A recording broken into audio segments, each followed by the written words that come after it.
Find me the flaws, I guess. He is everything that you look for. Just about every team I talk to in the league, he's first, second, and third guy on their board right now. These guys will be, to your point, not just your best players on defense. They're going to be the best people in your organization. I don't know that I'd pass on Sonny Styles. When I talk to him about football, it's like I'm sitting across from Kirk Cousins. Just an absolute, in the best possible way, football nerd.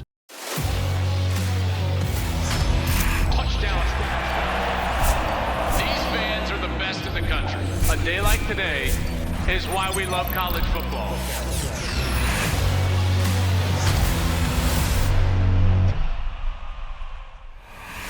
And so here he is, one of my favorites, good friend, and also a guy I just really respect in this industry, and in particular when we get to the draft process. Todd McShay joins the show. What's going on, Todd? How you doing, man? Good to see you, man. Normally don't get to talk this time of year, so it's exciting. Everything good? Yeah. Everything's going really well. Can't wait for this draft. We were just talking before we jumped on.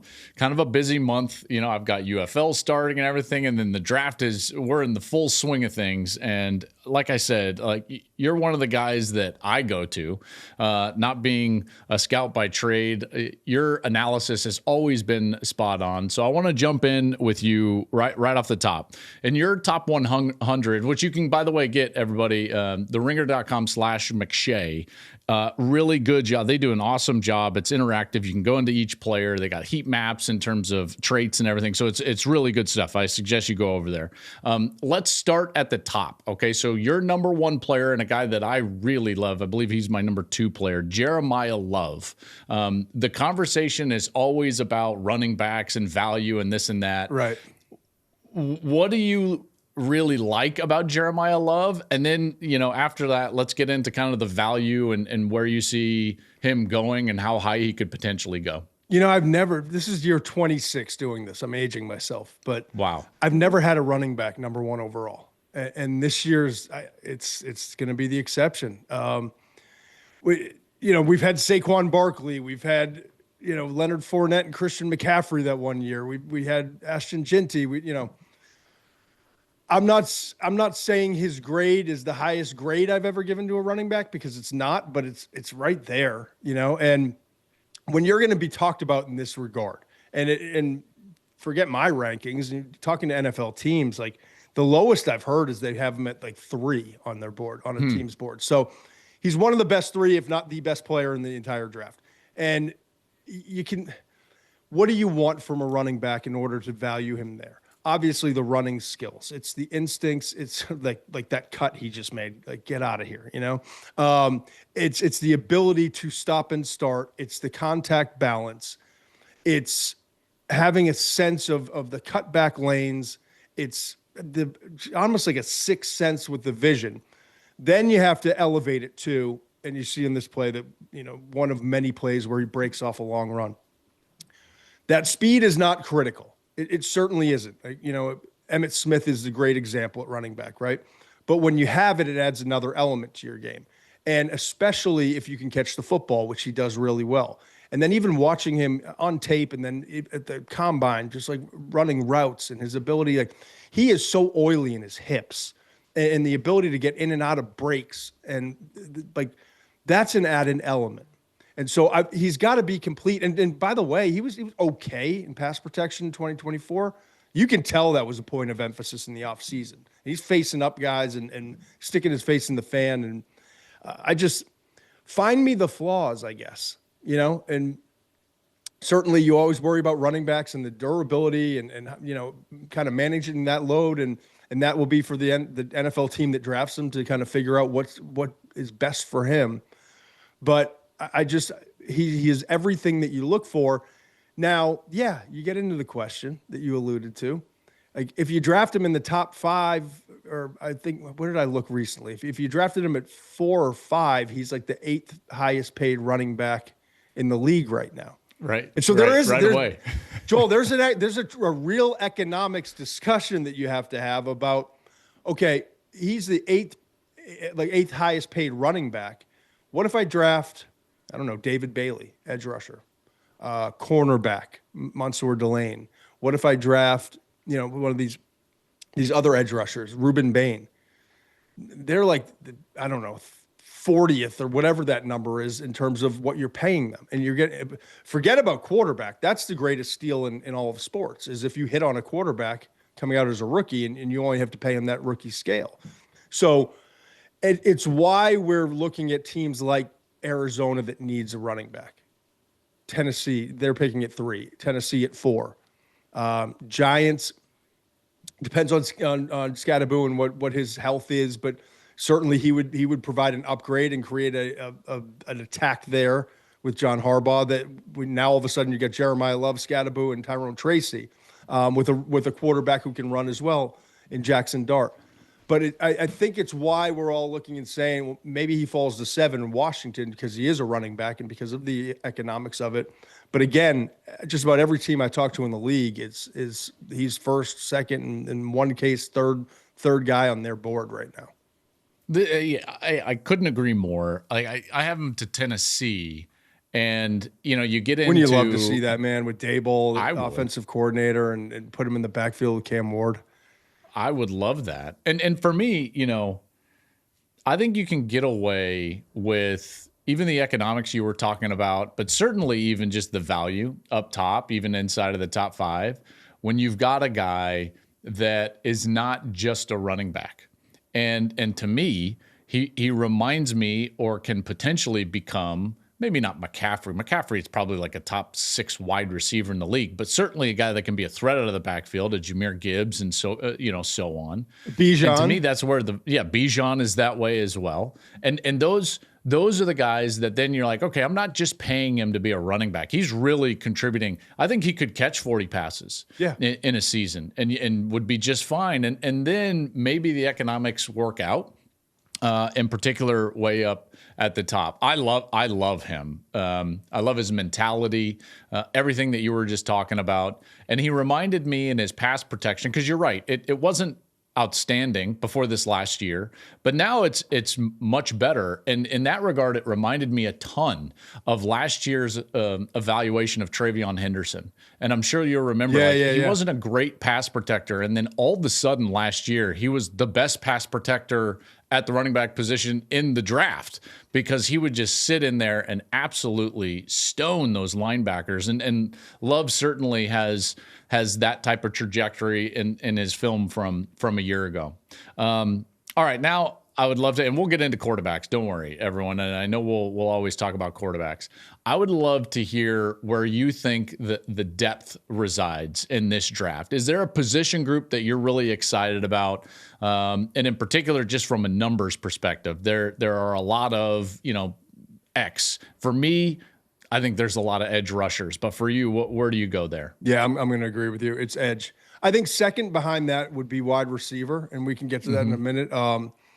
I think the wide receivers will last a little bit longer than the. Here's the deal with this year's draft, right?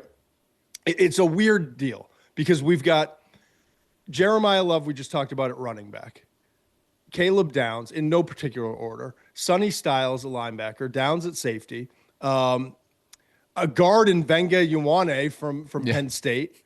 And I feel like I'm missing, but we got an off-ball linebacker, a running back, a safety, a guard, 4 of the best players in this entire draft, okay? And so, and Arvell Reese is going to be an edge rusher, but he was an off-ball linebacker. So you look at this, the top of this draft, and that part of it is different than normal. It's this balance of, do I pass? And talking to general managers, one of 32 seats, guys making the decision. When you talk to them at the combine, it's you don't pass up on a Hall of Famer.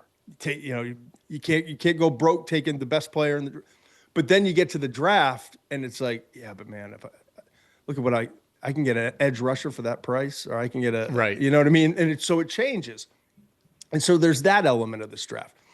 Then the other element is you got these offensive tackles who are all really good.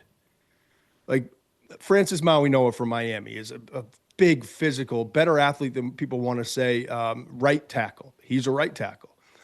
You get Spencer Fano from Utah and Caleb Lomu, but Fano is a top 10, top 15 pick.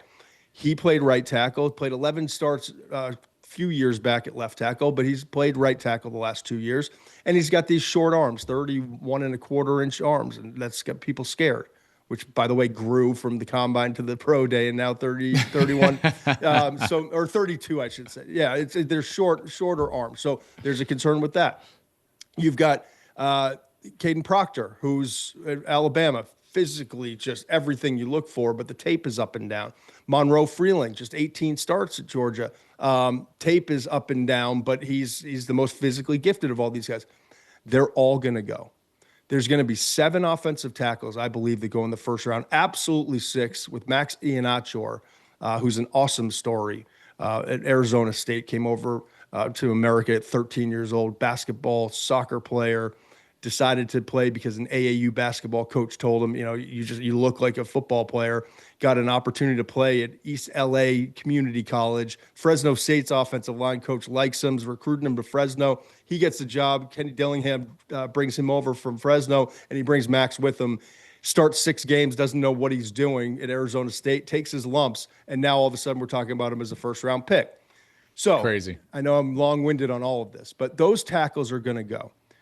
And I think the edge rushers will go. And we've got the 6 players, a lot of them at positions that aren't elite spots.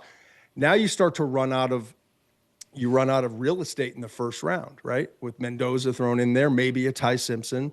So these wide receivers that we're talking about in that mid-late first round range, I think will get bumped back a little bit. And part of it will be because of this edge group. Because the shelf drops off at offensive tackle more so than any other position, but it drops off a little bit at edge too. But the guys you can get in the first round, I mean, we know about Arvell Reese and the conversion he's making from off-ball linebacker. David Bailey's the best pure pass rusher, not great versus the run, but you get paid to get to the quarterback coming out of Texas Tech. Then you got Reuben Bain, yes, the short arms, and he'll have the shortest arms of anyone drafted in the first round in 20 years. And there's never been a double-digit sack guy in the league with his arm length, or in 20 years at least, going back and what we were able to uncover. But did you watch his tape in the college football playoff? And then you got Keldrick Falk, who's 20 years old and has all the potential in the world. And his production wasn't great, but his tape's a lot of fun to watch because he plays his ass off and he fights and he's dominant versus the run. And then Cassius Howell, I think he's the 3rd best pass rusher if you're just going off the tape, but he's got the short arms as well coming out of Texas A&M. And then Akeem Messidor. And I love the kid from the young man, Gabe Akis from Illinois. Yeah, you're higher on him than most, but I'm with you. Like that, he can go. And Missouri, Zion Young. Mm-hmm. He's an absolute lunatic. Watch the overtime coin flip. But he plays like that, and I kind of like when my edge rushers are a little bit loopy. So this class is loaded, and I think teams are looking at this and saying that's where I get value in the draft. If I can get a defensive lineman in the first round and don't have to pay him a lot of money. If you look at the annual salary in the NFL, it's quarterback 1, edge rusher 2. That's the hierarchy. Yep. And saving at that position is how you build out a roster that is most complete, to your point. I want to go back to something that you were touching on a little earlier, and that is these, I don't know what to call them, like non-traditional positions, I guess maybe like old school positions. So you mentioned Sonny Styles, off the ball, middle linebacker. You've got Caleb Downs, like a true safety. Those 2 in particular, you got Uenya, obviously the guard, and we can get into that as well. But Styles and Downs, I cannot wait to see how these guys evaluate and then ultimately pull the trigger, yay or nay, on Styles and Downs. Because I think you would agree, Styles may have had the greatest combine that we've seen in a long time. Oh, my gosh. It was insane. And then you realize that with guys like Reese on the field at Ohio State and Styles on the field at Ohio State and McDonald, who could be, kind of borderline first rounder at defensive tackle. And yet the entire defense was built for number 2 because he's just special. Mm-hmm. Caleb Downs was the entire focal point of that defense. He played everywhere. They have him, rushing, blitzing. Matt Patricia called him the smartest player that he's coached at this level, certainly, and certainly a guy that had conversations that were, veteran NFL level conversations just in his time at Ohio State. So what do we do with Caleb Downs? Maybe a little undersized, Todd, but like you turn on the tape and he's the best player on the field every game. The tape always wins out for me. And I can only drop him to number 5. You know what I mean? Like, yeah, I watch him. You got to remember, and I don't have to tell you, but Ohio State had 8 players drafted last year. They're littered throughout this year's draft, and especially at the top. You go back and watch that tape, and I know you have more so than anyone. Who gets the step or 2 steps jump on every play? It's rare. It's rare. Like normally, like I'm talking almost every play. He sniffs some. There's a tendency that he's prepared for. There's something that he sees where he's not playing. This isn't like Emmanuel McNeil Warren playing at Toledo. This is at Ohio State with NFL dudes 2 years in a row. 8 guys drafted from last year. And he was so clearly the most instinctive player on that defense. So I don't care what he runs. And it's awesome watching, these long, fast, explosive 40-plus inch vertical jump guys at the combine.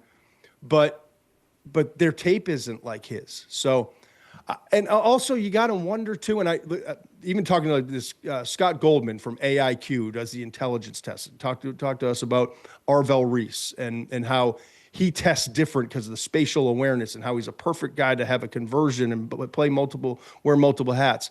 And I talked to an executive in the league. He said, Sonny Styles, he's like, I promise you, when he's done with football, he's going to run a company. Like he's going to be a CEO. This guy is just as charismatic and like easy to talk to as he is intelligent. And quite honestly, the reports I got out of Indianapolis from talking to people in the league, like the on-field stuff was awesome. That was fun. It was what happened in the meeting rooms, getting to know this young man. And so we're not talking about a bunch of really great athletes who are kind of boneheads. Like he's playing with some really smart guys. But Matt Patricia comes in, and he's known, as you well know, as one of like the smarter defensive minds out there. He's also known as a great teacher. And that was a big part of why in such a short span with 8 guys leaving for the NFL a year ago, they were able to be so complex and so dominant, starting with that first game, Arch Manning in Texas. But there's a leader of that group, and there's a guy who sets the bar.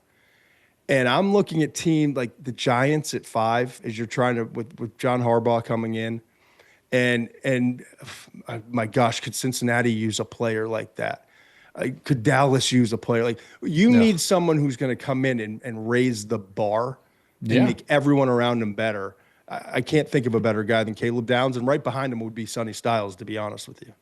Yeah, and getting to know him, and you alluded to it. I mean, there's not a team that I call more of their games than Ohio State. So that's true. I'm around these guys constantly, and honestly, as good as they were on the field, I was always more impressed, both of them, off the field. In our conversations, just at the lunch table, and what we would talk about. Sometimes football, sometimes not football. Each of these guys will be the captain. I love the Ohio State lunch table, by the way. That's right. That's a Do you thing. remember that? Yeah. It's a great deal, dude. It's an awesome deal. But these guys will be, to your point, not just could be your best players on defense. They're going to be the best people in your organization. Right. From a buy-in standpoint and a leadership standpoint. I put Downs to Dallas at 12, but only because I mocked in a fairly traditional way in terms of positional value and need and these types of things. But I look at a Cincinnati or even John Harbaugh, sitting there, and it's like, can these guys actually pass on these players? I don't know if they're going to be able to, nor do I think that they probably should. In particular, with John Harbaugh's history and how great they are on defense with versatile players. And everyone's like, well, he's not as big as Kyle Hamilton. Fine. fine. But Downs is as good of a safety as I've evaluated in my time, and I haven't done it as long as you. But I think that's a fascinating deal. Well, and we're looking for in the league, and so much of college football has trickled up. It was the opposite for so long, but as with the spread offenses and some of the RPO stuff and the defensive, adjustments to it, right? And we've seen, like the 3-3-5 and different defensive adjustments. But the biggest thing personnel wise was you now got to have guys who you can keep the same 11 on the field, and you can line up if they want to line up and run the ball at you, or because they're going to have versatile personnel as well. And so in this positionless defensive era, if you will, Sonny Styles and Downs, but it's like Sonny Styles, I look at the Jets and I'm like, I don't know. I get it, like Arvell Reese and the conversion, and I think he's going to be a great player. I don't know that I'd pass on Sonny Styles. Interesting. Just because he's not just an off-ball linebacker. And by the way, you go look at the analytics of it. Like when they did deploy him as a pass rusher, he was just as effective in the limited, pass rush attempts. Plus, he's an overhang. He's a former safety. I was just going to say he started as a safety in his career, so he's played the third level. Yeah, for Ohio State, which is something to be said for that. There's only like 5 or 6 guys in this class where I'm like, I can't see how they fail.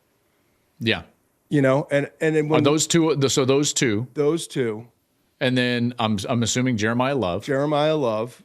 And then who are your other guys?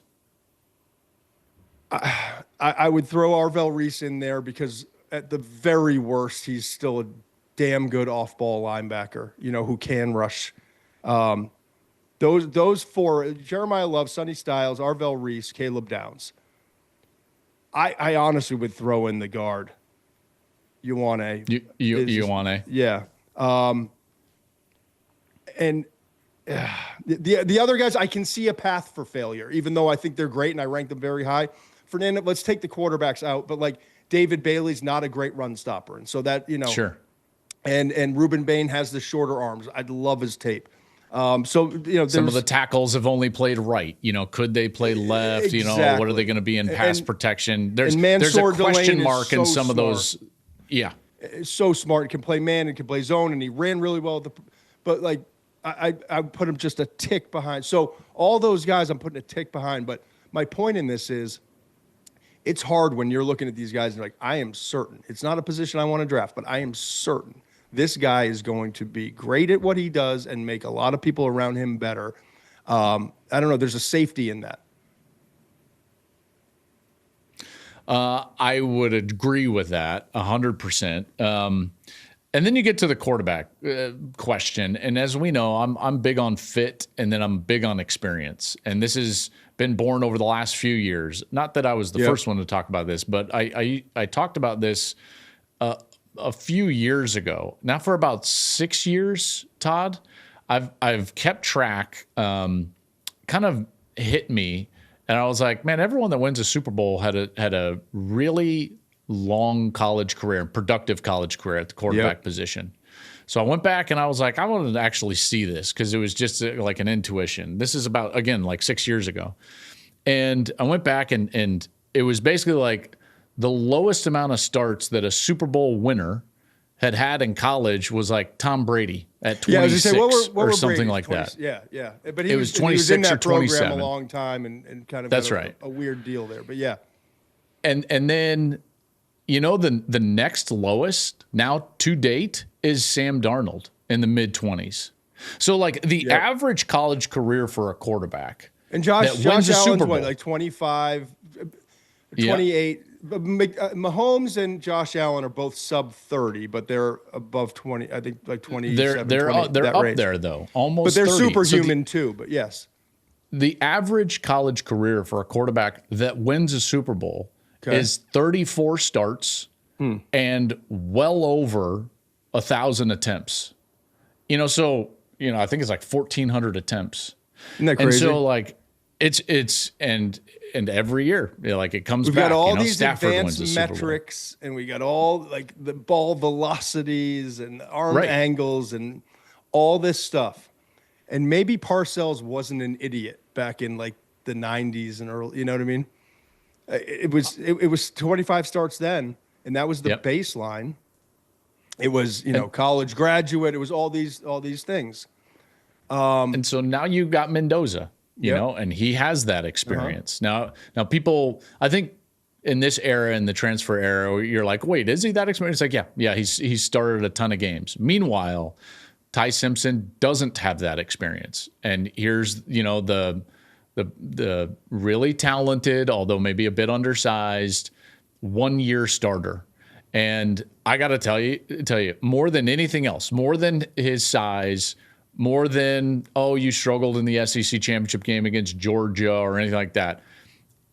It's the fact that he didn't start for 2 years that scares me more than anything. I know. And so when you look at these two, and I'm assuming, you're like the rest of us, Mendoza, Ty Simpson, what are your thoughts?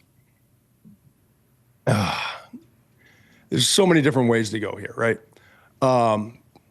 After 9 weeks or so into the season, Ty Simpson was the guy. I'm like you. I study all this stuff, and I went on a big rant this summer about a lot of this, and have done it before. I like your numbers, though. I'm going to have to incorporate that. I hadn't done the Super Bowl winning averages. Dude, once you see like aggregate those things, and you're going to be like, oh, of course, like this is so good. And you have so much more opportunity now. I was talking to Chris Ballard, who keep on taking his hacks, and hopefully Daniel Jones will come back healthy. But he's built this organization. It reminds me a lot of Chris Spielman. Rick Spielman, Chris's brother. I worked with Chris for a long time. With the Vikings, they couldn't get the quarterback position right, but my gosh, is he a great general manager? And the thing you keep saying is you got to take your hacks. But even talking to Ballard, he's like, honestly, the most important thing, he's saying exactly what we're talking about here is there's an opportunity with NIL and transfer portal that was never there before. And I'm urging every young man to go back and play. Mm-hmm. With Ty Simpson, 9 games in, he was the best quarterback in the country. I defy anyone to tell me different. I watched that because I prepped for Wisconsin, and they had played Bama, and his game against Wisconsin was insane. And the throws he was making were insane. And even the loss to Florida State, there was a lot of good tape in there. The scheduling, the pre-snap, the indicators, the NFL stuff they're running. His brain is operating already like an NFL brain, and you would expect that. If you get 2 guys in this class who don't have great size, don't have great tools compared to Fernando Mendoza, 6'5", who's up to almost 240. They don't have Taylon Green tools. They don't have Cole Payton from North Dakota State tools. But 2 guys that have been around ball their whole life, who are kind of trying to be outliers. And Ty Simpson and Garrett Nussmeier with their fathers and what they grew up around. Nussmeier's dad is the offensive coordinator of the Saints. He's been a quarterback coach in the league, and he was a quarterback himself in the league. And Simpson's dad is 20 years at UT Martin as the head coach. So I just wrote this article, man. Outliers suck. It's the worst part of the job because there's phase 1 of it. And I know I'm bouncing around here, but it's phase 1. Joel, I love this. Where the tape sucks you in. It's intoxicating. And I'm watching Ty Simpson, the pre-snap motions, identifying the coverages post-snap. They're changing the looks. Safeties, and he's in bang, bang, bang with his progressions. And he's getting the ball out on time. And he's anticipating, and he's hitting spots. And it's wow. I remember writing a note down this can't be a 6-game starter. There's nothing about this that's a 6-game starter when I was watching him. And then it regressed. And there's reasons, and you can make excuses for it, and they're legitimate excuses. Venables figured out how to get to the quarterback, and from that point on, that pass protection started to fall apart. And their protection plan was never very good. It wasn't great. And so there's a blueprint there, but more importantly, the 125th in the nation. Bear Bryant would tear up the graveyard. 125th in the nation running the football. Your number 1 wide receiver, Ryan Coleman Williams, now I guess, is kind of disappeared. Mm-hmm. And then he winds up taking all these hits and getting gastritis, and by the Rose Bowl, he's 190 pounds. So you got all those factors that explain the why. But at the end of the day, look at Fernando last year. I remember this summer doing a full breakdown on him and wasn't planning on doing it. I'm like, I don't know that anyone cares. I'll watch his tape. We'll see what it's like at Indiana. And then I got talked in, let's do a show on Fernando. And I watched his tape and I was done. I'm like, I'm so glad we did this. I think he's going to be a first rounder. I think he's got that kind of ability, but he is not there yet. Turnover worthy plays, mistakes, forcing things, trying to carry a Cal team that didn't have the talent around him. But look at the difference between him this year and the structure he had, and to your point, the experience he got. And those first 8-9 games where Ty Simpson was out playing him, because let's face it, he wasn't good in the Oregon game until the end. He wasn't that good in Iowa until the end. Well, the pick six at Oregon was a really poor throw. Brutal throw. The pick against Iowa almost beat them. But it was the pick series against Penn State, after. Almost pick beat against Penn State was a terrible one, almost beat them. Yep. It was always the series after where he came out and was lights out. Just bam, bam, bam, right down the field and would lead them to a victory. And that's always what impressed me the most. Yeah, like what do we want to see? Some guys got it, some guys don't. You know, and he so clearly has it. I'll say I couldn't go, and I was like first to market on Mendoza, right? And back in the summer, this guy's a first rounder. I remember Pete Thamel's texting me like, "Yo, you sure?" He's like, "Yeah, maybe." And then everyone else, like Fernando Mendoza, #1 pick. I was like, "I'm slow down. I'm not sure." Ty Simpson's out playing him. That Ohio State game changed it all for me. And everyone talks about that hit with Caden Curry, and that was first awesome. play. First play, bounced a few snaps back like it never happened. Also, did you see? I know you did, but not talked about is later in the game. He's in the back. He's in the end zone throwing out, and Curry gets him again. His helmet smashed on the ground. He got beat up all day long, and I don't care if they scored. I heard Orlovsky and all of it, and I understand that. And I'm higher on Ty Simpson than most. I'm not going to go that far. The thing that I see that's different with Mendoza is against that defense we just talked about. 6 points in the first 3 quarters, great. If you just watch that tape, it's off platform. It's not RPO stuff. It's not the stuff that people were talking about early. It's tight windows. It's situations. It's knowing where to go with the ball, protecting the ball. We don't talk about that enough with Fernando. He's not as talented as Drake May or Caleb Williams or Jaden Daniels. He's not as talented as Cam Ward. I get it.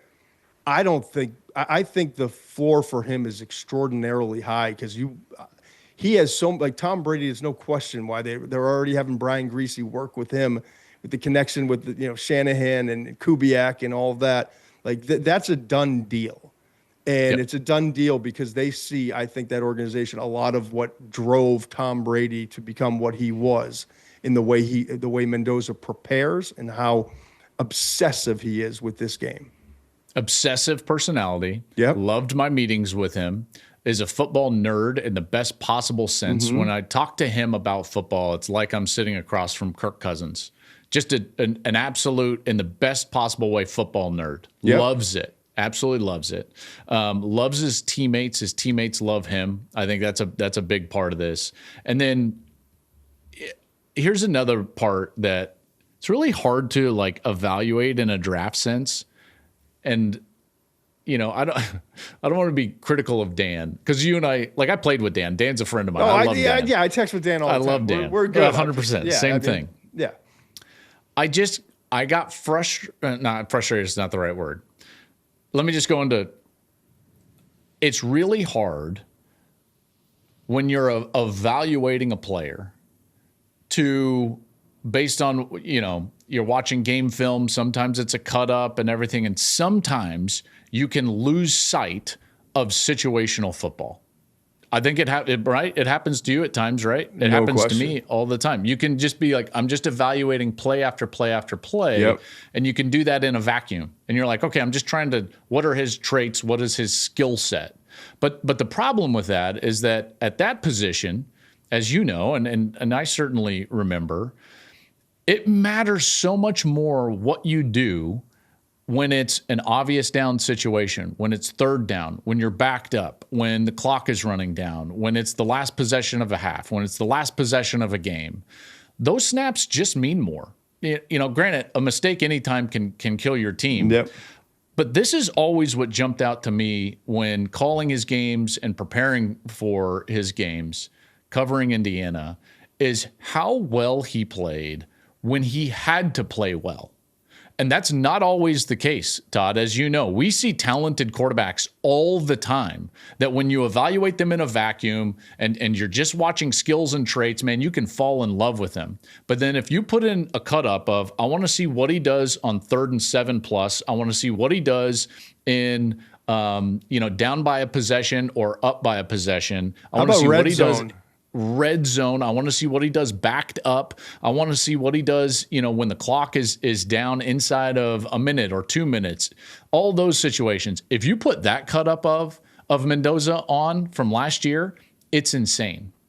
It's insane. He was like mid production percentile in the red zone and 27 touchdowns, no interceptions. You talk about when it matters, right?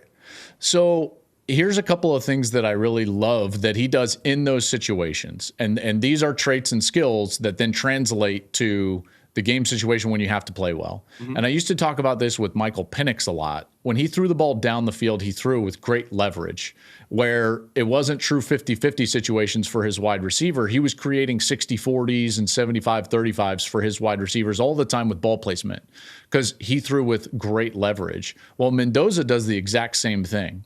I texted with Dan, and Dan was like, well, it's always back shoulder. Yeah, because that's the right throw in all of those situations. And in particular on 3rd downs and 4th downs, he throws with great leverage from a skill set, and he's hyper accurate in those situations. So long kind of dissertation to tell you, like, I love Mendoza. And we did this on one of my shows. And I would love for you to answer this question. And I know this one's just like kind of right off the bat. I didn't prep you for this. We did this thing where it was like, if you had one drive, game on the line, and you could take Mendoza, Caleb Williams, Cam Ward, any of those young quarterbacks, who would you take? And dang it, Todd, like, I think I would take Mendoza. Yeah, I think so. Yeah. It would come down to Mendoza and Drake May, maybe.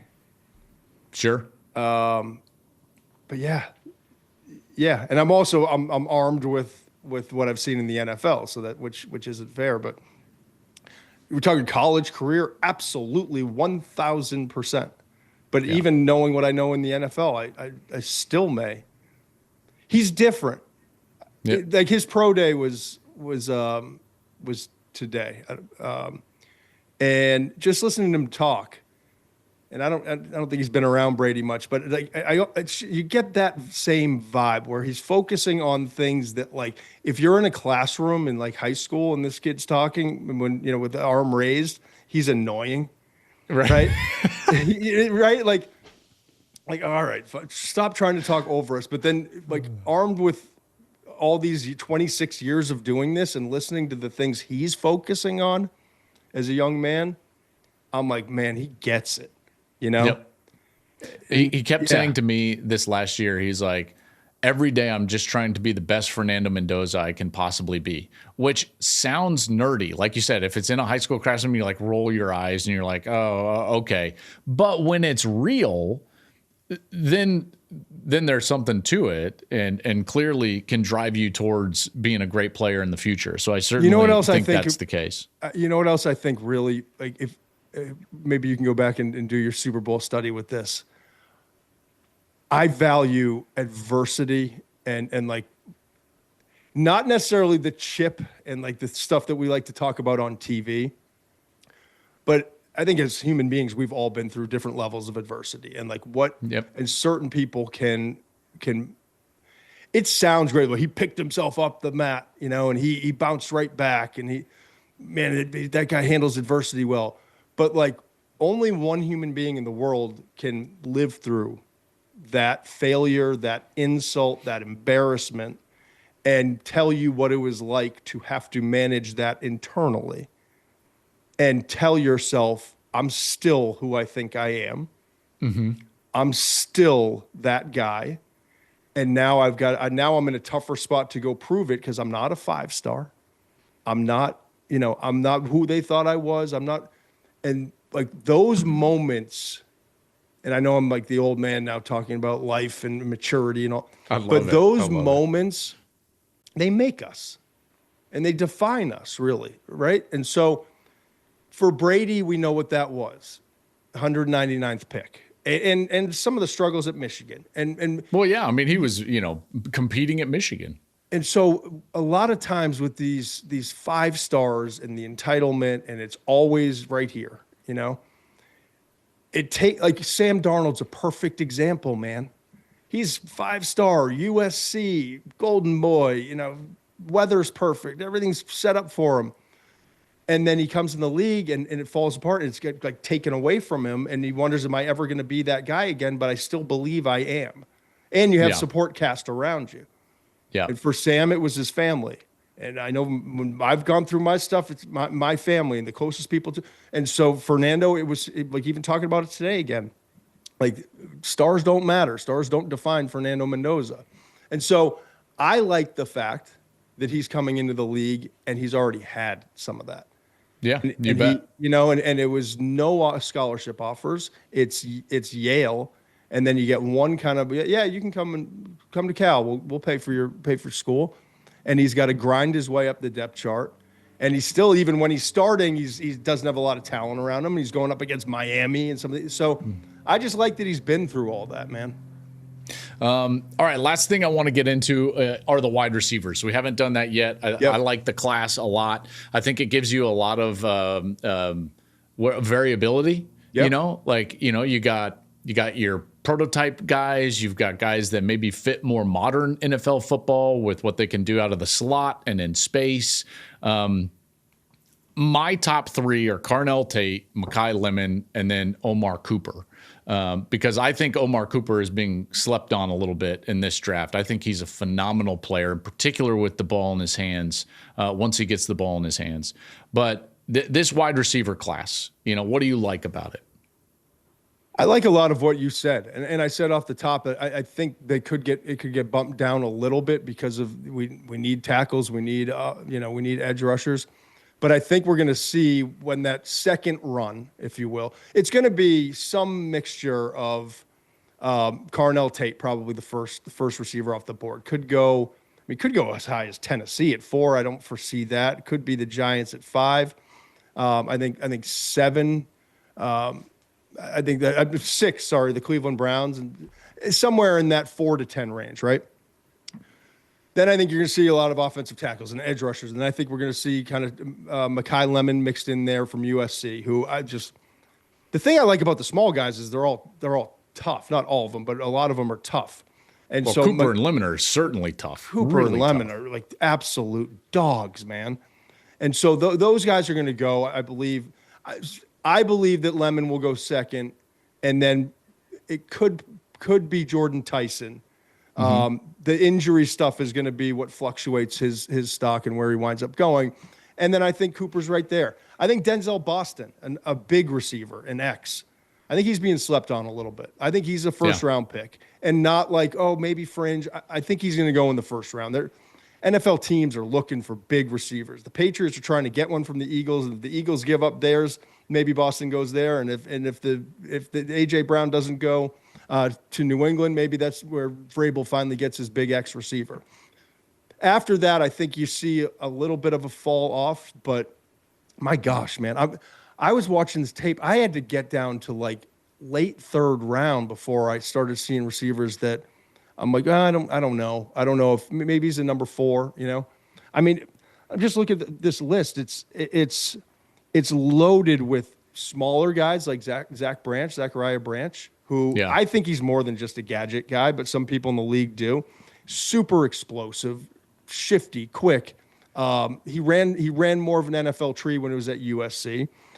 Chris Brazzell, the second. How about that Georgia game? 6'4", 200 pounds, ran like a 4.36 or something crazy at the combine. Can get in and out of his breaks a little bit. Malachi Fields is a big X. Didn't have the production, not as shifty, ran in the 4.6s, but he'll go, I think, late second, early third is another big receiver. So you've got your big guys, you've got your small guys. KC Concepcion is a heck of a player too. After the catch, return game. I'm just kind of ranting on Antonio Williams. Every time I watched a receiver, Joel, I was like, this guy's underrated, you know? Yeah. Antonio Williams, I get it, like Klubnik, the pass game, it didn't go as planned. This guy does the dirty work over the middle. This year I saw him settling into zones and getting open more, like with his instincts and his feel, attacking the ball and transitioning up the field better. I like Antonio Williams. You got Chris Bell from Louisville. Everyone's giving the A.J. Brown comp, and I get it, like catch the ball and just coming off the injury, but apparently he's had a schedule, so he could go in the second round. And then you have Bryce Lance. Trey Lance's younger brother at North Dakota State. That show we put on at the Combine, you see it actually on tape too. And yeah, I mean, Elijah Surratt, you could throw him in there. Yeah.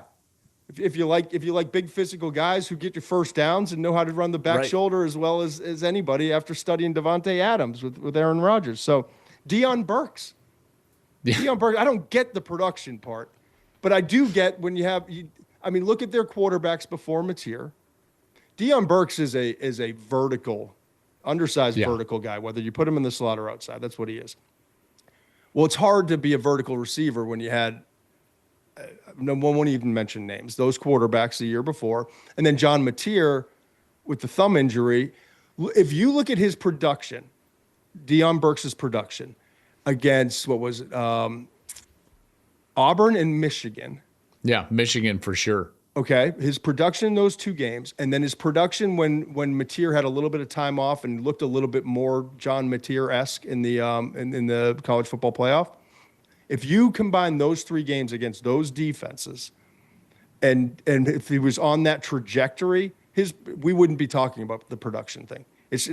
They had to go to the better was it Satania on the other side, who's a run after catch guy. So anyway, as I kept going and thinking that it was going to fall off a little bit, I think there's so much depth in this class in the second and third round. It's unusual how many good players are to be found. I think there's going to be a massive run on day 2 and day 3.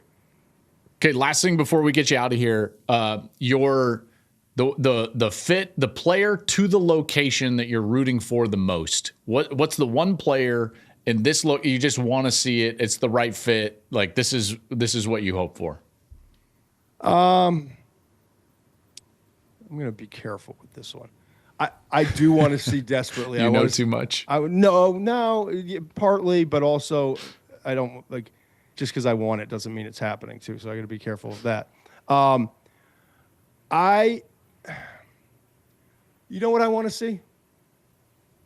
I would love to see Cassius Howell, because I don't see the short arms on tape. I recognize they're there.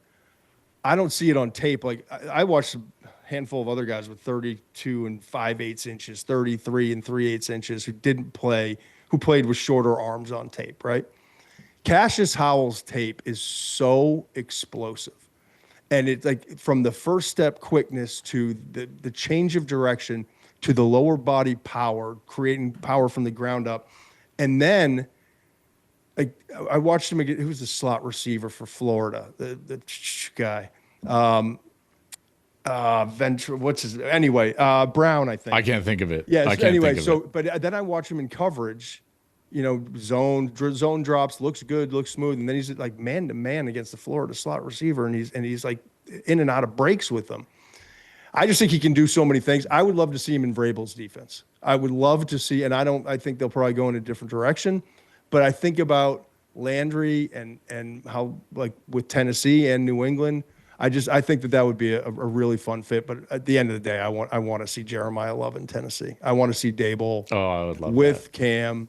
And he loves Jackson Dart, but I'm privy to how much they were willing to give away to go get Cam Ward a year ago with Dable driving that bus, and it was a lot. He loves Cam Ward, and so if it wasn't going to be a head coaching job, that was the spot he wanted. And now you added Jeremiyah Love, which I don't know that's going to happen, but we'll see. I'd love to see that mix. Hey, man, I can't thank you enough for your time and your knowledge. You do an incredible job. This is fun, man.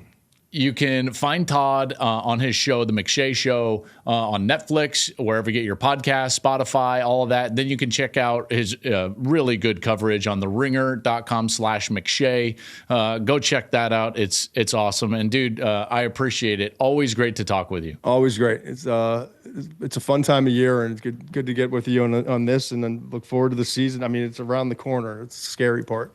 But you got, I mean, UFL, and you get all these. You're a busy man. You need a little off season. Let's get you some June and July, huh? There we go. We'll take a break then, and then we'll dive right back in for the college season. I appreciate your time, my man. Have a great day. All right, brother. You too. Man, that was very fun, and a big thanks to Todd McShay for coming on the program. Hey, if you have not subscribed to the show, make sure to go do that over on YouTube. You can hit that subscribe button, also hit the notification button. You'll know when all of our content drops here during the course of the offseason as we ramp up here towards the NFL draft. You can follow us on social media, wherever you like to social media. That's at Joel Klatt Show. You can get all of our content in shorter form, and you can follow us during the course of the offseason there as well. We'll be back next week with more coverage as we lead up to the NFL draft. And just remember, all offseason, we're going to be here. We're going to dive more into the college stuff after we get done with the draft, and we'll get you all ramped up for next season in college football. That's all happening right here on the Joel Klatt Show.